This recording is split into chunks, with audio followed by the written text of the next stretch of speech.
7 à prétendre à la 7e couronne de sportif de l'année attribuée par nos confrères du mensuel Échappement. Particularité par rapport aux années précédentes, 4 des postulantes coûtent moins de 100 000 francs avant même le début des hostilités, chacun des 7 essayeurs pressant que ce paramètre jouera un rôle déterminant.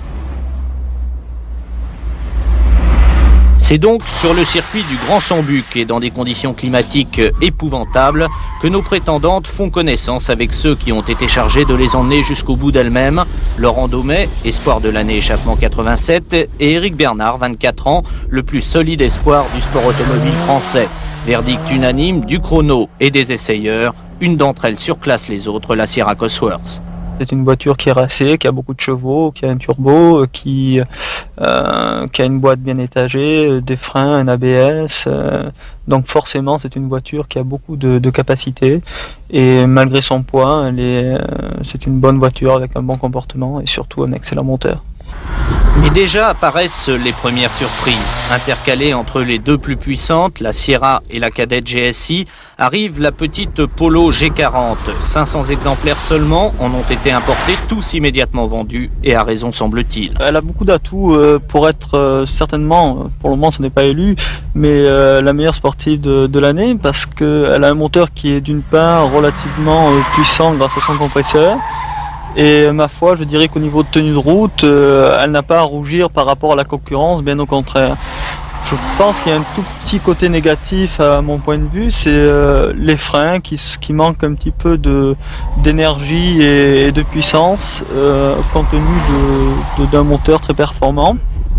Et puis peut-être aurait-elle à souffrir de son prix. Les 4 autres termineront assez loin, emmenés tout de même par la Peugeot 205 Rally. Manque de puissance évident pour celle-ci, mais tous mettent déjà en avant son exceptionnelle tenue de route. Elle a un châssis qui est exceptionnel, on a l'impression de tenir vraiment une petite voiture de course, elle porte bien son nom, c'est vraiment une petite voiture de rallye. La grande victorieuse de cette première journée, c'est donc la Ford Sierra Cosworth. Elle ne s'est pas contentée en 1988 de se doter de 2 portes supplémentaires. Son train avant a également été revu pour un résultat réellement spectaculaire. Plus qu'avant, il est possible aujourd'hui de dominer totalement cette voiture. Et comme le moteur, lui, n'a pas changé, 204 chevaux pour ce turbo 16 soupapes, être possesseur d'une Sierra Cosworth relève aujourd'hui d'un certain privilège qui coûte tout de même plus de 20 millions de centimes.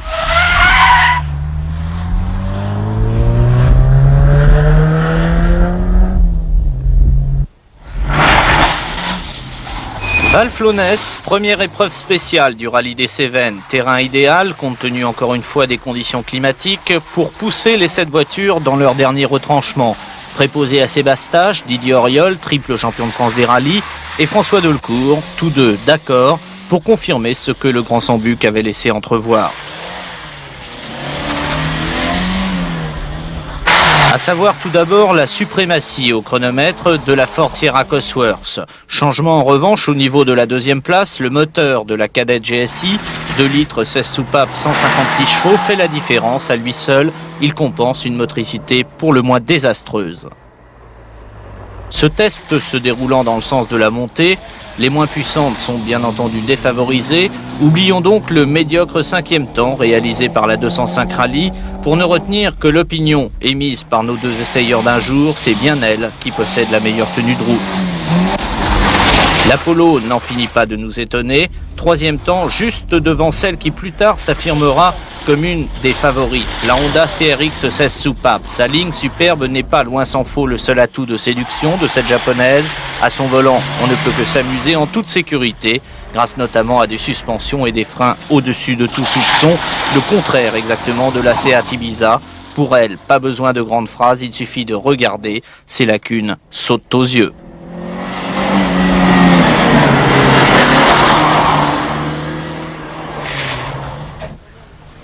Leurs moments les plus difficiles sont maintenant derrière elles. Les voici livrés à des mains beaucoup plus paisibles, celles des essayeurs. Nous sommes au matin du dernier jour, le chronomètre a terminé d'officier, et chacun doit maintenant affiner sa propre opinion. Au menu de cette journée, promenade sur route, un rythme tout de même relativement soutenu, l'objectif étant pour chacun de nous de mettre sur chacune d'elles une note parfaitement subjective. Ce coup de cœur bien souvent ne répond à aucun critère rationnel, c'est le moment où chacun prêche pour sa paroisse en essayant d'influencer le voisin. Reste aussi à observer plus attentivement celles qui, depuis le début de l'essai, sont enfouies au beau milieu du peloton, celles qui n'ont ni surpris ni déçu. Il n'y en a en fait qu'une seule, l'Opel Corsa GSI. Sa particularité à elle est d'évoluer dans un substantiel anonymat, moteur bon mais sans plus, avec tout de même 100 chevaux, tenue de route normale, ni angoissante ni stupéfiante. Bref, la plus grosse qualité de cette Corsa, sa normalité pourrait-on dire, lui barrera inévitablement l'accès aux plus hautes marches du podium. 1000 km parcourus en l'espace de 3 jours d'essais intensifs qui nous a amenés dans des endroits aussi différents que le circuit du Grand Sambuc jusqu'à la spéciale de Val-Flonès, une spéciale du rallye des Cévennes, en passant par le sommet du Mont Ventoux. 1000 km donc d'essais au terme duquel Didier Gano, le grand organisateur de cet essai, vous êtes en mesure de nous livrer le verdict des notes que chacun de nous a attribuées. Oui, le match a été indécis jusqu'au bout, la discussion houleuse comme tous les ans, parce que ça pose toujours des gros problèmes, des calculs très compliqués. Et au bout du compte, c'est quand même la 205 Rally qui l'emporte d'une courte tête devant la Honda CRX. Le prix a parfaitement joué son rôle, celui d'arbitre de l'ensemble. La 205 Rally coûte 71 000 francs, elle est la moins chère de toutes et elle vaut surtout près de 3 fois moins cher que la Sierra, celle qui terminait première de tous nos classements. Alors effectivement, on pourra toujours reprocher à la Peugeot d'offrir un confort trop spartiate ou encore de ne pas assez ménager les oreilles de ses occupants, mais là n'est pas sa vocation. Celle-ci est née pour courir et de cette tâche, elle s'acquitte fort bien. Personne durant ces 3 jours d'essai n'a jamais pu la prendre en défaut. Entre elle et sa dauphine, la CRX Honda, un petit rien a fait la différence, un petit rien qui s'évalue tout de même à 35 000 francs. De quoi inverser la tendance, car la note de cœur de l'ensemble des essayeurs favorisait tout de même la japonaise.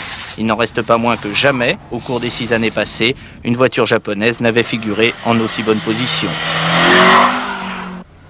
La Sierra Cosworth complète le podium, ce qui, compte tenu de son prix, aurait très bien pu ne pas être le cas. Elle devance assez largement la Volkswagen Polo, elle aussi défavorisée par son coût, mais dans une moindre mesure.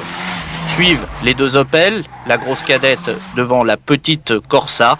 La Seat Ibiza, enfin, ferme la marche. Il n'y a pas eu pour elle le moindre instant d'espoir. Disons simplement qu'elle s'était peut-être fourvoyée en allant passer 3 jours avec de si solides concurrents.